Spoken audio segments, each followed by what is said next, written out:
South ఇండియాలోనే అతి తక్కువ ధరలకి రత్నాలను అందించే ఏకైక సంస్థ 6JVR. నమస్తే, నేను Keshav. Welcome to Suman TV. Andhra Pradesh ఉప ముఖ్యమంత్రి పవన్ కళ్యాణ్ పైన విపక్ష నేత జగన్మోహన్ రెడ్డి విరుచుకుపడ్డారు.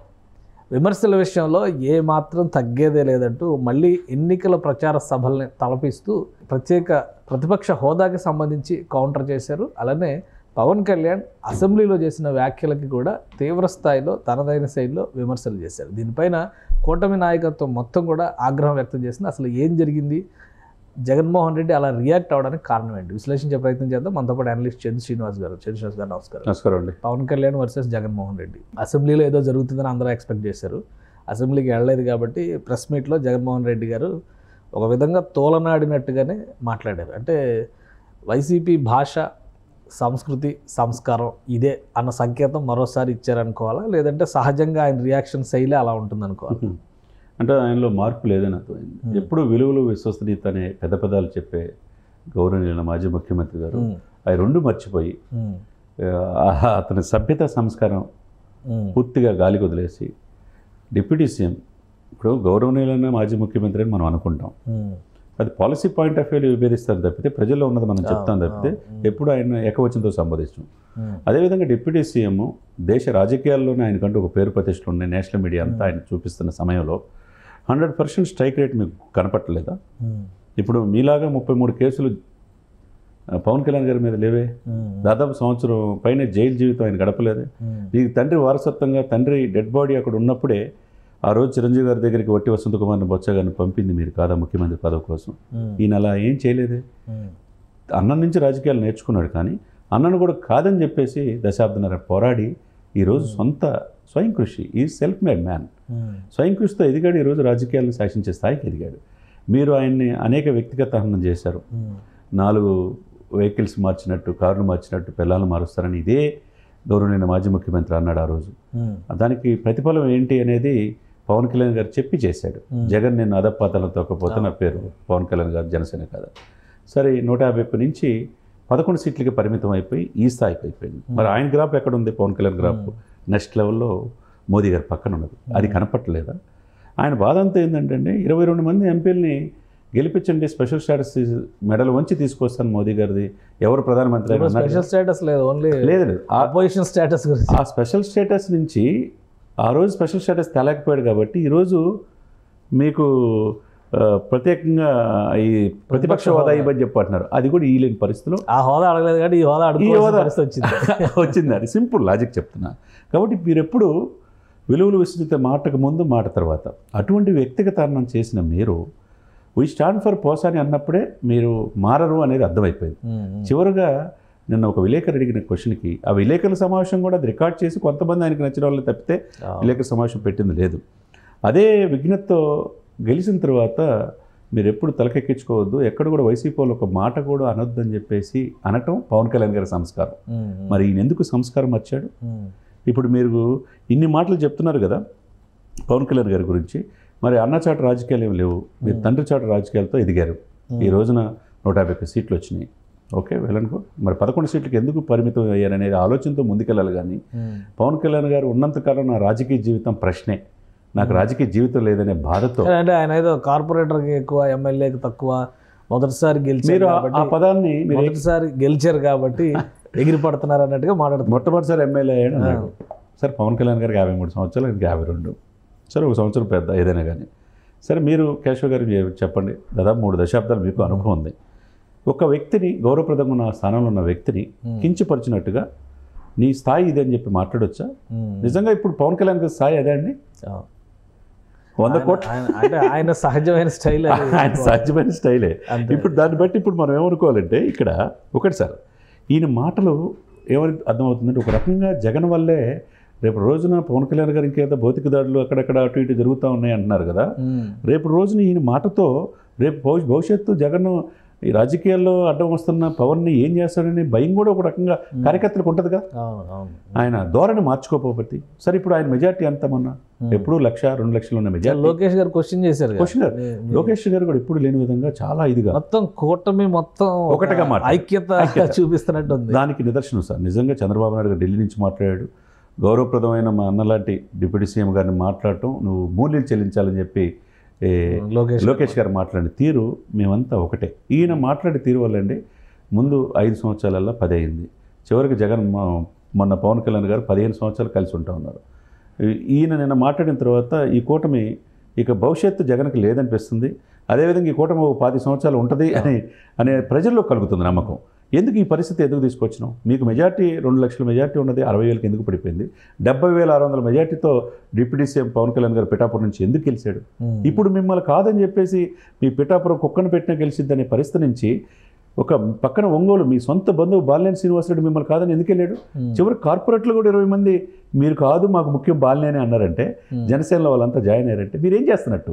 తిరుపతిలో వైసీపీ జగన్మోహన్ రెడ్డి మొత్తం 9 జిల్లాలు 0కి పరిమితం అయిందండి. ఉండేవాళ్ళు వెళ్ళిపోతున్నారు. ఇప్పుడు కృష్ణదేవరాయలు ఎలా వెళ్ళిపోయాడు, ఇప్పుడు ఒంగోలు బాలినేని ఎలా వెళ్ళిపోయాడు, వేమిరెడ్డి ఎల్లోళ్ళందరూ బాగుపడ్డారు. అక్కడ బాగుపడి బ్రహ్మాండంగా పదవులు వచ్చేసింది. అందరికీ వంశీకృష్ణ యాదవ్ పదవి వచ్చింది.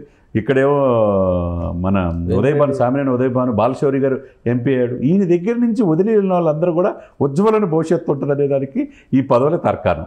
కాబట్టి ఈయన భాష మార్చుకోవట్లేదు, ఈయన మారడు అనేది అర్థమవుతుంది. కాబట్టి మారకపోతే ప్రజలు ఈయన తిరస్కరించారు. ఇంకా ఈ 11 సీట్లు కూడా ఇప్పుడు అరకు, పాడేరు ఇటువంటి కొన్ని సీట్లు ఎస్సీ ఎస్టీ ఉన్నాయి. వీళ్ళు వాళ్ళు వ్యక్తిగత ఇమేజ్ వల్ల గెలిచినాయే. ఇప్పుడు జగన్మోహన్ రెడ్డి గారు వాళ్ళు గెలిచింది కాదు. మరి అదేమంటే బటన్ నొక్కే పథకాలు మాకు వేయలేదు అంటున్నారు. మరి బటన్ నొక్కితే మీరు ఎందుకు ఈరోజు మీరు అభివృద్ధి కాదు, మీరు మాకు అవసరం లేదని అంటున్నారు? ఇప్పుడు శాసనసభ కోసం గౌరవంగా ప్రధాన ప్రతిపక్షం అడుగుతున్నారండి. అక్కడ పోయి అడగండి. ఇవ్వము అని చెప్పి అన్నారు. హైకోర్టు కాదంటుంది. మీరు స్పీకర్కి పూర్తి అధికారాలు ఉన్నాయి, నీకు ఇచ్చే ప్రసక్తి లేదన్నారు. గౌరవమైన డిప్యూటీ సీఎం గారు అసలు మీకు 5 సంవత్సరాలు రాదు, జర్మనీ వెళ్ళండి అవసరం అయితే అంటున్నాడు. మరి ఇవన్నీ అన్న మాటలకి నీకు బాధ ఉందా, బాధతో ఉందా? లేకపోతే నా రాజకీయ జీవితం పవన్ కళ్యాణ్ ఉన్నంతకాలం నాకు ఉండదు అని చెప్పి ఆక్రోషంతో ఆవేదనతో అలా అన్నారు. ఒకటంటే నిన్న ప్రెస్ మీట్ అంతా కూడా జగన్మోహన్ రెడ్డి గారు చేసిన విశ్లేషణ ఏంటంటే, ఢిల్లీలో 3 ఎమ్మెల్యేలు గెలిస్తే కూడా ప్రతిపక్ష హోదా ఇచ్చారు.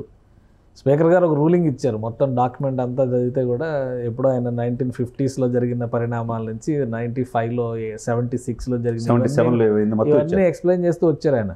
కానీ 2018-19లో జరిగింది ఢిల్లీలో జరిగింది కదా, ఇది ఎందుకు మీరు కన్సిడర్ చేయరు అని అంటున్నారు జగన్మోహన్ రెడ్డి. ఇప్పుడు ఏదో లీగల్ ప్రకారం ఏం చేయాలనేది స్పీకర్ విచక్షణాధికారం ఉంటుందండి. అదే సమయంలో 1977లో గణేష్ వాసుదేవ్ మౌలంకర్, జీవి మౌలంకర్ మొట్టమొదటి లోక్సభ స్పీకర్. అక్కడి నుంచి ఇప్పుడు వరకు రూల్స్ ఫ్రేమ్ చేశారు. వీళ్ళకి ఎందుకు ఇవ్వాలా, ఈ 10% ఓట్లు వస్తే ఈ 10% ఆఫ్ సీట్స్ పెరిగినప్పుడు మాత్రం ఇవ్వాలనేది ఒక గైడ్లైన్స్ ఫ్రేమ్ చేసుకున్నారు. దాని ప్రకారం ఎవరికి ఇవ్వాలా లేదని విచక్షణ అధికారం స్పీకర్కి ఉంటుంది. దాన్ని మనం ఒబే ఉండాలి. ఇటీవల కాలంలో ఢిల్లీ పరిణామాలను ఎదురైతే తీసుకొని అలా ఎందుకు ఇవ్వరు? ఆయన ఆవేదన అంతా కూడా నేషనల్ మీడియాకి ఆయన ఎక్స్ప్లెయిన్ చేసింది కూడా అదే. ఢిల్లీలో జరిగింది మీకు అందరికీ తెలుసు. ఆయన ఢిల్లీలో 80 సీట్లు ఉన్నాయి అనుకుంటున్నారు. 80 సీట్లు కావు కానీ బట్ 70 సీట్లు ఉన్నాయా, 70 ఉన్నాయా, 80 ఉన్నాయా, అందులో 3 సీట్లు గెలిచారు. అప్పుడు వాళ్ళకి ప్రతిపక్ష హోదా ఇచ్చారు. అది ఆంధ్రప్రదేశ్కి ఎందుకు వర్తించదు? ఇదే విషయాన్ని ఆయన క్వశ్చన్ చేస్తారు. సార్ ఇప్పుడు రిక్వెస్ట్ స్పీకర్ గారికి ఎవరికైనా నువ్వు హోదా అయినప్పుడు రిక్వెస్ట్ మేనర్లో లెటర్ రాయాలి. బెదిరించిన లెటర్ రాస్తే వాళ్ళు ఎందుకు తీసుకుంటారు? ఆ లెటర్లో బెదిరించినట్టే ఉంది ఆయన మాటలో. ఆయన మొత్తం చదివినిపించాడు కదా సార్ స్పీకర్. ఇప్పుడు అక్కడ ఏంటంటే సార్ ఎటు చూసినా చంద్రబాబు నాయుడు గారికి ఆయన ఇష్టం లేదు, పవన్ ఇష్టం లేదు. వీళ్ళందరికంటే రఘురామ కృష్ణరాజు గారు ఆయన పాత్ర అసలు ఇష్టం ఉండదు. మరి వాళ్ళ ముందు ఎలా అసెంబ్లీకి వెళ్ళాలి? వాళ్ళే తిడుతున్నారు, వాళ్ళపైనే కంప్లైంట్లు రాస్తున్నారు, వాళ్ళ మీదే కేసులు వేస్తున్నారు. వాళ్ళు కన్సిడర్ చేస్తే దానికి అవకాశం ఉంటుంది అసలు. అదే కదా ఇక్కడ ఆ యొక్క లాజిక్ మిస్ అయ్యాడు. ఇప్పుడు 13,336 గ్రామాల్లో 12,336 గ్రామాల్లో గ్రామ సభలు పెట్టి ఎక్కడో గ్రామీణాభివృద్ధి 23వ ప్లేస్ నుంచి 5 సంవత్సరాల్లో 4వ ప్లేస్కి తీసుకొచ్చారు. అది అభివృద్ధి కనపట్లేదా చంద్రబాబు నాయుడు గారు, పవన్ కళ్యాణ్ గారిది? లేకపోతే మీరు చేయలేనిది అమరావతికి నిధులు తీసుకొస్తున్నారు, అది కనపట్లేదా? ఎప్పుడు లేని విధంగా 5 లక్షల కోట్ల రూపాయలు అభివృద్ధి పనులు జరగట్లేదా? అదే కదా, మీరు సూపర్ 6 ఇచ్చిన హామీలు ఏవి అమలు చేయట్లేదు. రాయలసీమలో ఆడపడుచులు అందరూ రెడీగా ఉన్నారు, ఫ్రీ బస్ చేస్తే అమరావతి పోయి ఎలా కడుతున్నారు చూద్దాం అనుకుంటున్నారు. మీరు అవకాశం ఇవ్వట్లేదని అడుగుతున్నారు కదా. సరే అవకాశం ఉగాది నుంచి ఇస్తామంటున్నారు. ఇప్పుడు మన బడ్జెట్లో కూడా క్లియర్ కట్ అనాలిసిస్ ఏది సూపర్ 6లో భాగంగా దీపంకి ఎంత ఇస్తున్నాము, లేకపోతే మిగతా వాళ్ళకి ఏ విధంగా జాబ్ క్యాలెండర్ ఇస్తాం అని క్లియర్ కట్గా ఇచ్చారు. ఒకదాని బట్టి ఒకటి ఆర్డర్ ఆఫ్ ప్రయారిటీ ప్రకారం వచ్చిన వనరులు బట్టి మీరు 2.5 లక్షల కోట్లు చంద్రబాబు నాయుడు గారు దిగేటప్పుడు ఉన్న అప్పుల్ని మీరు ఇంకో 8 లక్షల కోట్లు యాడ్ చేసి 10 లక్షల కోట్లు తీసుకెళ్లారుగా. దానికోసమే నెలకి 6 నుంచి 8 వేల కోట్లు అప్పు వడ్డీ కడుతున్నారు కదా. మరి ఇది చక్కదిద్దుకోవాలంటే మీరు చేసిందంతా చక్కదిద్దుకోవాలంటే చాలా టైం పడుతుంది కదా. సంవత్సరం గడిపేస్తారు, ఇంకా 4 సంవత్సరాలే ఉందని చెప్తున్నారు. సరే 4 సంవత్సరాలు 3 నెలలు జగన్మోహన్ రెడ్డి గారు ఎంత ఆవేదన పడినా ఆయనకు అవకాశం లేదు. ఇప్పుడు ఈలో ప్రజలకు వెళ్ళమనండి, ప్రజల్లో వెళ్ళి ఈ మంచి ఎండలు స్టార్ట్ అయినాయి, ఇప్పుడు వెళ్ళమనండి. ప్రజల్లో ఏముంది ఇప్పుడు హ్యాపీగా ఒకటంటే ఇంత బలం ఉంది కదా, ఆల్రెడీ కూటమికి 164 సీట్లు బలం ఉంది. ప్రతిపక్ష హోదానే కదా అడుగుతుంది, ఇచ్చేస్తే పోద్ది అనేటువంటి కన్సిడరేషన్ అవకాశం లేదు. ఆయన వ్యవహార ధారణ వల్ల, ఆయన మాటల వల్ల ఇప్పుడు నోటి తుత్తరంటారు సార్ తెలుగులో, నోరు మనం రాజశేఖర రెడ్డి గారు చెప్తారు మొగుండి దాన్ని మొగసాలకు ఎక్కినట్టుగా. ఆయన స్పీకర్ని తిట్టి స్పీకర్నే తర్వాత గెలిచిన తర్వాత నాకు కోపం అనే నాలుగు నరం కూడా చచ్చిపోయింది అన్నాడు. ఆయనలో మార్పు ఉంది సార్. ఆయన గౌరవనీయులైన మాజీ ముఖ్యమంత్రి గారు 108 పెట్టినారా ఫీజు రింబర్స్మెంట్ చక్కగా పెట్టాడు సార్. ఆయన తలదన్నే విధంగా ఆయన పక్కన ఫోటో పెట్టుకోవాలనుకున్నప్పుడు పరిపాలన విధంలో చూపించాలి. కానీ మీరు వ్యక్తిగతనం చేస్తా మనుషుల జీవితాలకు పోయి వీ స్టాండ్ ఫర్ పోసాని అంటే పోసానికి కోసం అన్ని స్టేషన్లో మొత్తం కూడా రెడీ చేసుకొని మాకు కావాలంటున్నారు. ఇప్పుడు అది మీరు స్టాండా, మీరు మారరా అనేది ఆంధ్రప్రదేశ్లో ప్రజలు ఓట్లు వేస్తున్నారు అంటారు. ముఖ్యంగా పవన్ కళ్యాణ్ గారి వల్ల అండి ఆయన సామాజిక వర్గం 22% ఉంది. అదేవిధంగా జగన్మోహన్ రెడ్డి గారి సమాజంలో 8% ఉంటే ఎందుకు మరి 50% మీకు ఓట్లు అయిపోయారు? మరి 90% ఏవో పవన్ కళ్యాణ్ గారి పట్ల కూటమి పట్ల ఎందుకు పవన్ గారి మాట విన్నారు? దాన్ని బట్టి అర్థం. ఒక రకంగా ఆయన వాళ్ళ యొక్క ఆ కాపు తెలుగు బలిజ తూర్పు కాపులు ఆ జాతిని అవమానించినట్టే. ఇట్లా ఆ రోజు అవమానించాడు, మూల్యం చెల్లించుకున్నారుగా 150 నుంచి 11. ఇప్పుడు 11 కూడా కులం ఏముంది ఇందులో, అసలు కులమే అడాప్ట్ చేసుకోడు కదా పవన్ కళ్యాణ్ గారు. ఆయన చేసుకోకపోయినా కులంతో సంబంధం లేదు, ఆయన చేసుకోడు సార్. ఆయన చేసుకోకపోయినా ఆయన్ని ముఖ్యమంత్రిగా చూద్దాం అనుకున్న ఆ జాతి తప్పేమి లేదు. అగ్రకుల దురహంకారంతో నిన్న జగన్మోహన్ రెడ్డి గారిని మాట్లాడిన మాట అనేది చాలా తప్పండి. ఒక గౌరవప్రదంగా ఉన్న ఆ పోస్టులో ఏ రోజు నిన్ను వ్యక్తిగతంగా తోలనాలేదే. మీరు పవన్ కళ్యాణ్ గారిని వ్యక్తిగతంగా ప్యాకేజ్ స్టారు, మ్యారేజ్ స్టారు, దత్తపుత్రుడు, 4 కార్లు అయ్యి అని చెప్పి విమర్శించారు తప్పితే కూడా మళ్ళీ దత్తపుత్రుడు అనే అంటాడు. అంటే కాకపోతే ఏంటంటే ఇక్కడ ఏంటంటే ఈయన రాజకీయాలు ఎంటర్ అయిన తర్వాత జగన్మోహన్ రెడ్డి గారు ఊహించి ఏం జరగట్లా. 175 11 అయిపోయింది. ఎంపీలు తగ్గిపోయారు, ఉన్నవాళ్ళు వెళ్ళిపోతున్నారు. విపక్షం లేదంటే విపక్షంలో కూడా విపక్షంలో లేకుండా చేశారు. ఇక మీద ఏంటంటే చేరే వాళ్ళు కూడా వైసీపీ వాళ్ళు ఎక్కువ మంది టీడీపీ కంటే జనసేన వైపు వెళ్తున్నారు. ఇవన్నీ బాధ ఉండదండి.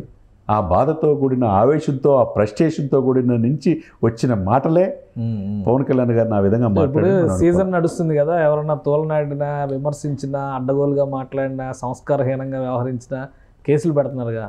దీనిపైన ఏమైనా యాక్షన్ ఉంటుందా? అదే చూసుకోవాలి. అంటే వాళ్ళ యొక్క విచక్షణ బట్టి ఉంటుంది. ఎందుకంటే మాజీ ముఖ్యమంత్రి కాబట్టి ఆ హోదాని సరే ఆయన మాట్లాడాడు. ఆయన లోకేష్ గారు ఒక వార్నింగ్ కూడా ఇచ్చారు, కొనసాగితే కనుక తప్పదు, మూల్యం చెల్లించక. స్పీకర్ గారు రూలింగ్ లో కూడా మీరు పద్ధతి మార్చుకోకపోతే కనుక తగిన చర్యలు తీసుకుంటాం అది కూడా అన్నాడు. ఎప్పుడు విధంగా లోకేష్ గారు మాట్లాడింది, నీకు మూల్యం చెల్లించుకుంటావు, ఇట్లా మాట్లాడితే కనుక మేము చూస్తా ఊరుకోమనే మాట కటువుగానే చెప్పినట్టుగా మనం చూడాలి. ఏదేమైనా సార్ ఇది మధ్య 10 సంవత్సరాల నుంచి స్టిల్ బెయిల్ మీద ఉన్నమాట వాస్తవా కాదా? మీరు ఇన్ని విమర్శలు చేస్తున్నారే, మీ సొంత తల్లి గారి గౌరవ అధ్యక్షుల పదవి మీరే తీసుకున్నారు కదా. ఆయన ఆదర్శంగా తీసుకోమంటున్నారు కదా. ఎన్ని కష్టాలు వచ్చినా నేను 16 నెలలు జైల్లో ఉన్నా, నేను ఎంత పోరాడానో నన్నే ఇన్స్పిరేషన్. ఆయన వదిలిన బాణం సార్, జగనన్న లైఫ్ ఇన్స్పిరేషన్ గా తీసుకోండి. అదే జగనన్న వదిలిన బాణం పాపం ఆయన పక్కలో బల్యంగా తయారైంది. చెల్లికి న్యాయం చేయలేదు, తల్లికి న్యాయం చేయలేదు కదా. ఇక ఆంధ్రప్రదేశ్కి ఏం న్యాయం చేస్తాం అంటున్నారు. మరి మీ కుటుంబంలో మీరు సెట్ చేయలేని వాళ్ళు పవన్ కళ్యాణ్ ఎలా విమర్శిస్తాడనేది ప్రజలు అనుకుంటున్నారు. కాబట్టి ఇప్పటికైనా ఆయన గౌరవమైన 5 సంవత్సరాలు ముఖ్యమంత్రి చేశారు. ఒక ముఖ్యమంత్రి కుమారుడు, 22 మంది ఎంపీలు దేశ రాజకీయాల్లో కూడా వెళ్ళాడు.